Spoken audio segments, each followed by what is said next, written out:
Unified 911, anong matutulong namin sa'yo? Anya ti maitulog mi ken kapo. Anong may tatabang ko sa Unsay imo? akong ikatabang nimo? Ngini makadabang na misal ka no. Sa anumang wika o dialekto, may tulong na darating sa iyo.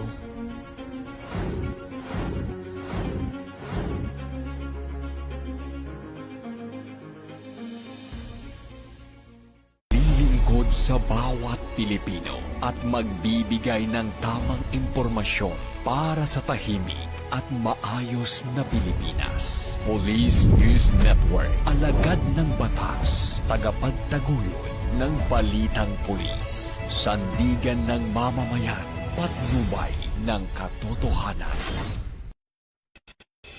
La Campo Crame, maghahatid ng pinakahuling kaganapan at nagbabagang balita. Ito ang PNN Police News Network.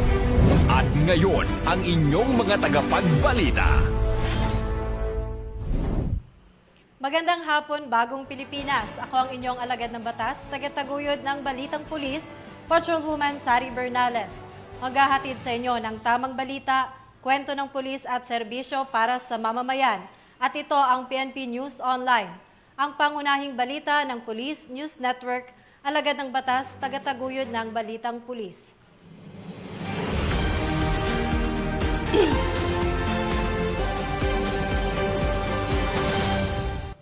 Narito ang mga balitang dapat niyong abangan. 120 gramo ng shabu na kumpiska mula sa 2 individual sa Iloilo. Lalaking nagpaputok ng baril, arestado ng Bacoor PNP. 5 kasama sa inuman, nasa kote. At miyembro ng Communist Terrorist Group, nagbalik loob sa pamahalaan sa Eastern Samar.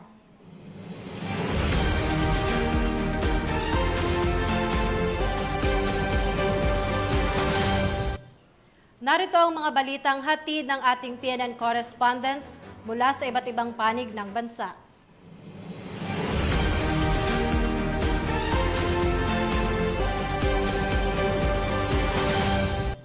Simulan natin ang balita mula sa bahagi ng Luzon.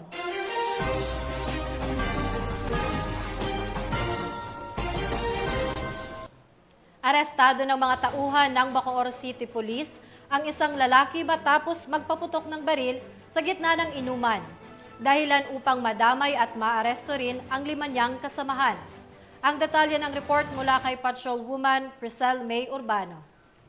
Tao ang naaresto ng mga tauhan ng Bacoor Component City Police Station matapos masangkot sa kaguluhan at iligal na pagpapaputok ng baril sa Barangay Bayanan, Bacoor City, Cavite. Kinilala ang pangunahing suspect na si alias Arthur, residente ng Quiapo, Maynila, habang ang kanyang mga kasamahan ay sina alias Ricky, Miko, Lito, Ronnie, pawang mga residente ng Bacoor City, Cavite, at si alias RR mula naman sa Pasig City. Batay sa paunang investigasyon, ang grupo ay nagiinuman ng magdulot ng labis na ingay at kaguluhan, dahilan upang ireklamo ng mga residente. Sa gitna ng inuman, umano'y nagpaputok ng baril si alias Arthur gamit ang kanyang hindi lisensyadong caliber 9mm na baril. Agad na rumisponde ang mga operatiba ng Bacoor Police, ngunit nagtanggang tumakas ang suspect. Dahil sa mabilis na aksyon ng mga pulis, nahuli si Arthur at narecover mula sa kanya ang nasabing baril, 1 magasin, 11 bala at 2 basyo ng bala. Samantala, nahaharap si alias Arthur sa mga kasong paglabag sa alarm at skandal, illegal discharge of firearms at Republic Act 10591 o ang Illegal Possession of Firearms and Ammunition Act. Samantalang ang 5 niyang kasamahan ay sasampan din ng kasong alarm and skandal. Mula dito sa PRO Calabarzon, ako ang inyong Police News Network correspondent, Patrolwoman Priscel May Urbano, alagad ng batas, tagataguyod ng Balitang Pulis. Maraming salamat, Patrolwoman Urbano. Tiniyak ng National Capital Region Police Office ang kahandaan nito para sa pagpapatupad ng seguridad sa nalalapit na 2nd trillion peso march. Alamin ang buong detalye ng report mula kay PCMS Mauricio Ruiz. Matikas at may taglay na command presence. Pinangunahan ni Police Major General Anthony Yabirin, Regional Director ng NCRPO, ang showdown inspection ng Civil Disturbance Management o CDM, full contingents at operational readiness check, dress rehearsal nito lamang October 25, 2025 sa NCRPO Grandstand, Camp Bagong Diwa, Bikutan, Taguig City. Sa naturang aktibidad, ipinakita ng mga CDM contingents ang kanilang tactical formations, kagamitan at sabayang galaw bilang patunay ng mataas na antas ng kahandaan, disiplina at koordinasyon ng NCRPO sa pagharap sa anumang sitwasyon. Maximum tolerance at respeto sa karapatang pantao. Ito ang binigyan diin sa mensahe ni Police Major General Abirin. Pinaalalahanan din ni Police Major General Abirin ang lahat ng pulisya na laging pairalin ang maximum tolerance, respeto sa karapatang pantao at ang 5 gabay na prinsipyo sa pagpapatupad ng tungkulin. Anya, ang tunay na seguridad ay nakabatay sa disiplina, profesionalismo at malasakit sa kapwa. Karagdagan pa, kasado na rin ang pwersa ng NCRPO bilang paghanda sa 2nd Trillion Peso March para sa November 30, 2025. Patuloy ang NCRPO sa pagpapalakas ng operasyon at pagsasanay, kabilang ang mahigpit na command supervision at interagency coordination upang matiyak ang mapayapa, maayos na pagdaraos ng mga aktibidad. Ipinakita ng readiness check na ang NCRPO ay hindi lang handa sa kakayahan, kundi pati sa karakter at malasakit. Isang pagpapatunay ng organisasyon ay tunay naglilingkod sa ilalim ng panawagang bagong PNP, serbisyong mabilis, tapat at nararamdaman. At sa ngalan po ng aming Regional Director ng NCRPO, Police Major General Anthony Abirin, at ang aming Force Commander ng Regional Mobile Force Battalion ng NCRPO, Police Colonel Celso M. Rodriguez. Ako po si Police Chief Master Sergeant Mauricio Bonilla Ruiz. Patrol Woman Bungo, Patrol Woman Rolelan Tanggiak, Patrol Woman Evelyn T. Lumabi. Alagad ng batas, tagataguyod ng balitang pulis. Maraming salamat, Police Chief Master Sergeant Ruiz. Nasa kote ng Parañaque PNP ang 2 lalaki matapos makumpiskahan ng umano'y shabu sa ikinasang buy-bust operation sa lungsod. Nakatutok dyan si Patrol Woman Mika May Bahiwag. Arestado ang 2 lalaki sa isinagawang buy-bust operasyon ng pinagsanib na puwersa ng Station Drug Enforcement Unit ng Parañaque City Police Station at Philippine Drug Enforcement Agency dakong 5:30 ng umaga sa Lopez High na Extension, Barangay San Dionisio, Parañaque City nitong Oktubre 25 taong kasalukuyan. Kinilala ang mga suspek na si alias Relly, 45 anyos at alias Bemer, 41 anyos. Nakumpiska mula sa mga suspek ang tinatayang 15 gramo ng hinihinalang shabu na may standard drug price na 102,000 pesos, isang itim na coin purse at isang itim na cellphone. Kasalukuyang nasa kustudiya ng SDEU Parañaque City Police Station ang mga naarestong suspek at nahaharap sa kasong paglabag sa Republic Act 9165 o mas kilala bilang Comprehensive Dangerous Drugs Act of 2002. Mula dito sa Camp Bagong Diwa, ako po ang iyong PNN correspondent, Patroluman Mika May Bahiwag, alagad ng batas, tagataguyod ng balitang pulis. Maraming salamat, Patrol Woman Bahiwag. Nasukol ng mga operatiba ng Balagtas PNP ang isang drug suspect sa ikinasang buy-bust operation kung saan nakumpiska ang ilegal na droga at isang hindi lisensyadong baril. Patrol Woman Pearl Crystalline Javier sa report. Ito ng mga operatiba ng Baliwag City Police Station ang 2 lalaki sa isinagawang buy-bust operation sa Barangay Tangos, lungsod ng Baliwag, Bulacan. Kinilala ni Police Major Mark Anthony L. San Pedro, hepe ng Balagtas Municipal Police Station, ang suspect na si alias Christian, 32 anyos, residente ng Northville 6 sa nasabing barangay.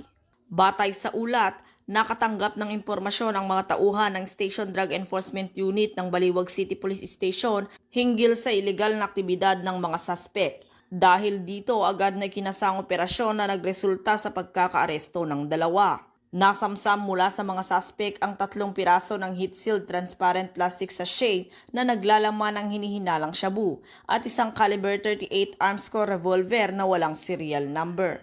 Kasalukuyang nasa kustodiya ng otoridad ang mga suspect at nahaharap sa kasong paglabag sa RA 10591 o Comprehensive Firearms and Ammunition Act at Section 5 and 11 ng RA 9165 o Comprehensive Dangerous Drugs Act of 2002. Ayon kay Police Colonel Angel L. Garciliano, Provincial Director ng Bulacan Police Provincial Office, ang tagumpay ng operasyon ay patunay ng patuloy na dedikasyon ng kapulisan sa paglilinis ng lalawigan laban sa ilegal na droga at mga lumalabag sa batas. Mula dito sa Bulacan Police Provincial Office, ako ang inyong PNN Correspondent, Patrolwoman Pearl Cristalin Javier, alagad ng batas, tagataguyod ng Balitang Pulis. Maraming salamat, Patrolwoman Javier. Ipinamalas ng Philippine National Police Advocacy Support Group at Force Multipliers ang diwa ng bayanihan at malasakit sa pamamagitan ng isang medical mission na sinagawa sa Baguio City. Yan ang balitang hatid ni Patrolwoman Maria Ella Garcia. Libreng medical at dental mission, hatid sa mga residente ng Barangay Pakday Quinyo, Baguio City. Matagumpay ang sinagawang medical mission ng Advocacy Support Group at Force Multipliers ng PNP na ginanap sa Pakday Quinyo Elementary School sa Asin Road, Baguio City. Nito lamang ika-25 ng Oktubre taong kasalukuyan. Ang aktibidad ay pinasimulan ng grupo ng Confederate Sentinels of God na pinamumunuan ni Director General Alvin Constantino, isang non-government organization na accredited ng PNP, katuwang ang KM ngayon na party list, sa pangunguna ni Representative Kenneth Paulo Tereng, Medical Unit sa pangunguna ni Dr. Joseph Roderick C. Jacinto, at sa pagkikipag-ugnayan sa Regional Police Community Affairs and Development Unit Cordillera at Baguio City PNP. Umabot sa kabuang 378 na individual ang nahandugan ng serbisyong medikal kabilang ang 215 na sumasailalim sa libreng medikal na konsultasyon at nabigyan ng tamang gamot at bitamina at 163 naman ang nakinabang sa libreng konsultasyon sa mata at tumanggap ng libreng reading glasses. Dagdag pa rito, nagsagawa din ng educational drive hinggil sa oral at dental care at namahagi ng libreng toothbrush sa mga benepisyaryo. Ang buong kaganapan ay sinubaybayan nila Police Lieutenant Colonel Denver A. Alidao, OICRP Kadukar at Police Major Wilbert C. Padngaran Jr., Station Commander ng BCPO Police Station 9. Ang aktibidad ay patunay sa dedikasyon ng mga advocacy support groups at pambansang pulisya sa paghahandog ng serbisyong may malasakit sa publiko. Talaga dito sa Juan. Maraming salamat po na nagbigay ng mga gamot, lalong-lalo na sa ating mga kapulisan. Kami po ay nagdilingkod na sa ating mga less fortunate na mga kababayan upang kahit papano ay maibsan ang kanilang mga medical na pangangailangan. Napakasaya at napakasarap sa pakiramdam, nakakataba ng puso makita na tinatangkilik nila itong mga ganitong proyekto. Nag-offer po tayo ng free consultation, medical consultation po sa ating mga kababayan dito, lalong-lalo na po yung mga alam po natin na may mga karamdaman para makapag-consult po sila sa mga doktor. Kasama po natin yung CSG and ang PKG na nag-offer po ng ganitong community services para mas lalo pong matulungan yung mga areas na malayo po sa or walang time na makahanap po ng health services. Alam naman po natin, sa panahon po ngayon, karamihan po is busy na nagtatrabaho. And through this medical dental mission, ay bibigyan po sila ng nailalapit po natin ang health services po sa ating barangay. Mula dito sa Pakday Quinyo Elementary School, Baguio City, ako po ang inyong Police News Network Correspondent, Patrolwoman Maria Ella Garcia, alagad ng batas, tagataguyod ng Balitang Pulis. Maraming salamat, Patrolwoman Garcia. Patuloy na ipinamalas ng 2nd Cagayan Provincial Mobile Force Company ang tunay na diwa ng serbisyong may puso matapos matagumpay na maisagawa ang project models o Medical Optical Dental Education, Legal and Other Assistance Services sa bayan ng Gataran, Cagayan. Patrolman Eduardo Balawag sa balita. Revitalize Police sa Barangay o RPSB team ang kanilang dedikasyon sa tunay na paglilingkod sa mamamayan sa pamamagitan ng project models o medical, optical, dental, education, evangelism, legal and other services.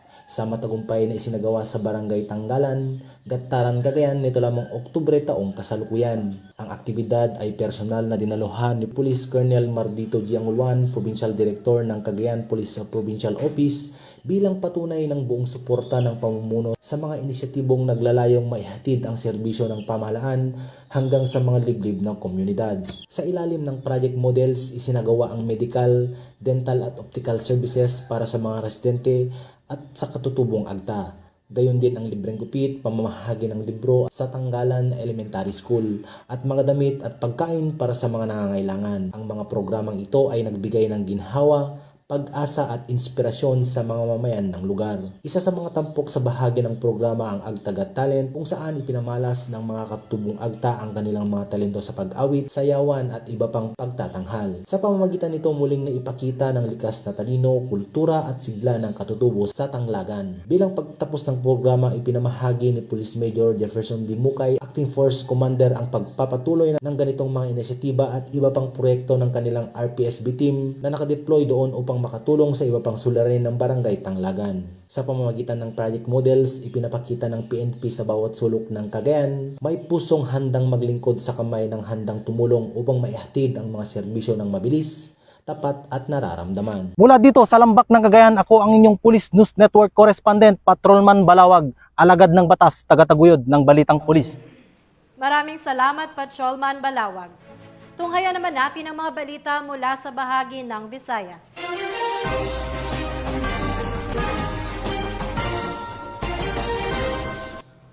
Mahigit 120 gramo ng hinihinalang shabu na nagkakahalaga ng humigit kumulang 800,000 piso ang nasamsam ng mga otoridad sa isang matagumpay na buy-bust operation na nagresulta rin sa pagkakaaresto ng 2 individual sa Iloilo City.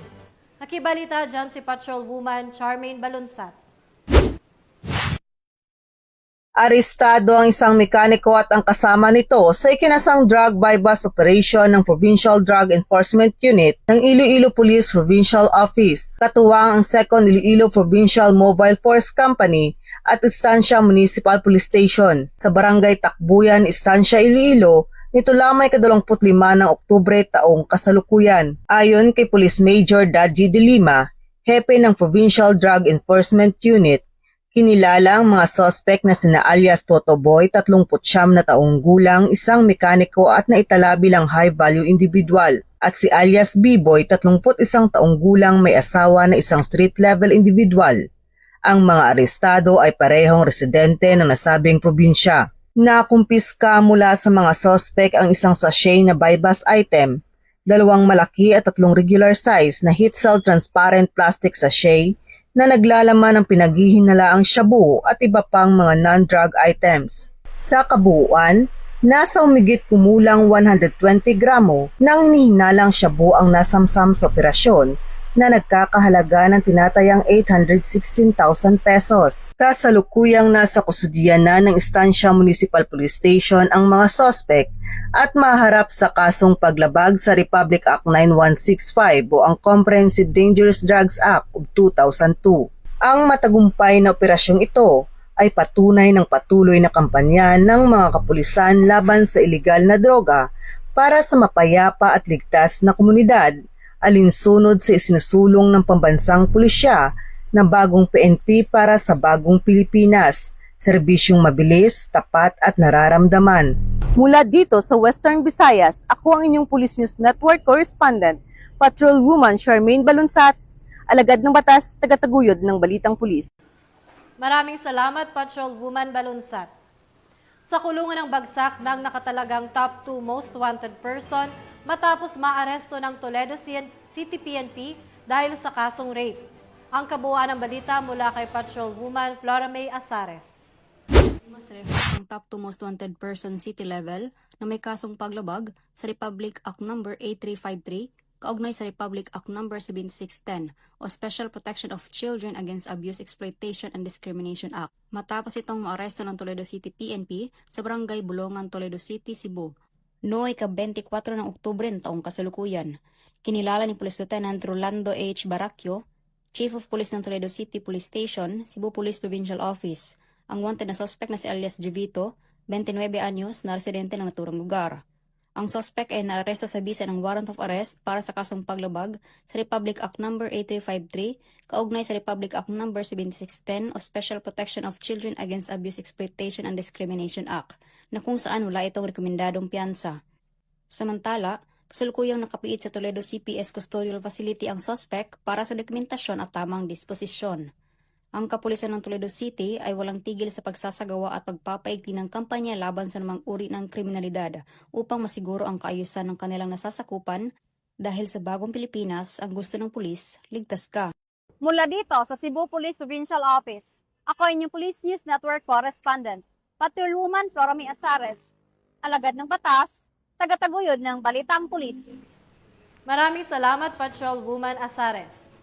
Isang miyembro ng Communist Terrorist Group ang kusang nagbalik loob sa pamahalaan matapos ang ilang taong pakikibaka sa Barangay Garden, Arteche, Eastern Samar. Yan ang tinutukan ni Patrolwoman Maria Elena Singian. Nagbalik loob sa pamahalaan ng isang miyembro ng Communist Terrorist Group sa Barangay Garden, Arteche, Eastern Samar. Ang pagbabalik loob ay resulta ng matagumpay na panawagan at pagsisikap ng mga tauhan ng 801st Maneuver Company Regional Mobile Force Battalion 8 kasamang Provincial Intelligence Team Northern Samar at Regional Intelligence Unit 8. Samantala, nakatanggap naman ang nagbalik loob ng agarang tulong pinansyal at food packs mula sa mga kapulisan. Ang nasabing surrendery ay nasa kustodiya ng 801st Maneuver Company RMFB 8 para sa kanyang pagsasailalim sa programa ng ating gobyerno na Enhanced Comprehensive Local Integration Program o ECLIP. Muling hinimok ng pambansang pulisya ang iba pang mga miyembro at taga-suporta ng CTGs na iwaksina ang maling ideolohiya at magbalik loob sa ating gobyerno upang mamuhay ng payapa kasama ang kanilang mga mahal sa buhay. Mula dito sa Eastern Visayas, ako ang inyong PNN Correspondent, Patrolwoman Singian, alagad ng batas, tagataguyod ng Balitang Pulis. Maraming salamat, Patrolwoman Singian. Narito naman ang mga balita mula sa bahagi ng Mindanao.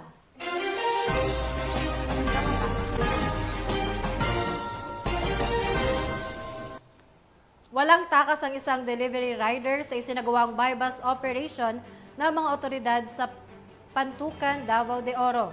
Magbabalita dyan si Patrolwoman Mariel Maydong Kilab. Matagumpay na naaresto ang isang drug suspect sa isinagawang buy-bus operation ng mga operatiba ng Pantukan Municipal Police Station sa Barangay Kingking, Pantukan, Davao de Oro nitong Oktubre 24 taong kasalukuyan. Kinilala ang suspect na si alias The Boy, 27 anyos, na isang delivery rider at residente ng nasabing lugar. Nakumpiska mula sa suspect ang 6 na maliliit na pakete ng hinihinalang shabu na may standard drug price na 20,400 pesos, buy-bus money, pocket size na timbangan at sling bag. Kasalukuyang nasa kustodiya ng nasabing istasyon ang suspect at naharap ngayon sa kasong paglabag sa RA 9165 o ang Comprehensive Dangerous Drugs Act of 2002. Patuloy namang nananawagan ang kapulisan sa publiko upang mapanatili ang kapayapaan at kaayusan sa komunidad. Mula dito sa Rion 11, ako ay iyong PNN Correspondent, Patrolwoman Mariel Maydon Kilab, alagad ng batas, tagataguyod ng Balitang Pulis. Maraming salamat, Patrolwoman Dong Kilab. Hindi na nakapalagpa ang isang lalaki matapos maaresto sa buy-bus operation ng PNP sa Cotabato City. Ang buong detalye ng report mula kay Patrolwoman Veronica Lagi. Arestado ang isang lalaki matapos makuhanan ng mga illegal na droga sa isinagawang buy-bus operation ng Cotabato City PNP sa Barangay Rosario Heights 13, Cotabato City. Nito lamang ika-25 ng Oktubre taong kasalukuyan. Kinilala ng mga otoridad ang suspect na si alias Jill, 25 anyos na residente ng Barangay Awang, Dato Odinsinsuat, Maguindanao del Norte. Bandang 1:50 ng madaling araw ng naturang petsa nang maaresto ang suspect matapos dumayo umano para magtulak ng mga illegal na droga sa nasabing lugar. Nakumpiskahan ng mga operatiba ang suspect ng 3 maliliit na plastic sachet na naglalaman ng suspected shabu na may bigat na 0.08 gramo na nagkakahalagang 544 pesos. Nakakulong na ngayon sa Police Station 1 ang suspect at nahaharap sa kasong paglabag sa RA 9165 o Comprehensive Dangerous Drugs Act of 2002. Muling tiniyak ng Cotabato City PNP ang patuloy na pagsisikap para sa kaligtasan ng publiko, kalakip ng suporta sa adhikain ng bagong PNP para sa bagong Pilipinas, serbisyong mabilis, tapat at nararamdaman. Mula rito sa rehiyon ng Bangsamoro, ako ang inyong Police News Network Correspondent, Patrolwoman Veronica Lagi, alagad ng batas, tagataguyod ng Balitang Pulis. Maraming salamat, Patrolwoman Lagi. At yan ang mga balitang nakalap ng ating mga PNN correspondents mula sa Luzon, Visayas at Mindanao. At mga ka-PNN, 59 days na lang, Pasko na.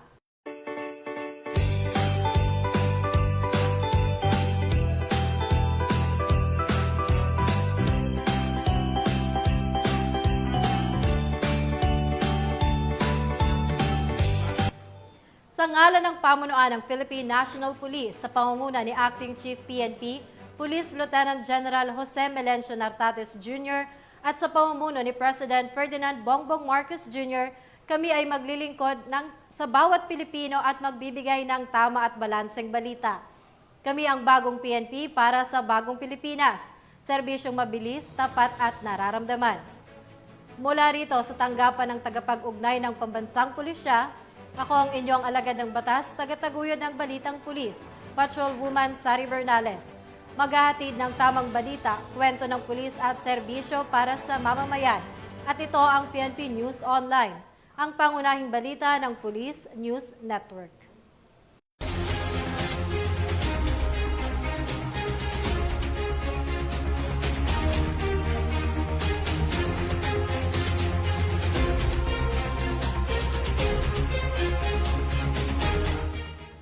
Police News Network, alagad ng batas, tagapagtaguyod ng Balitang Pulis.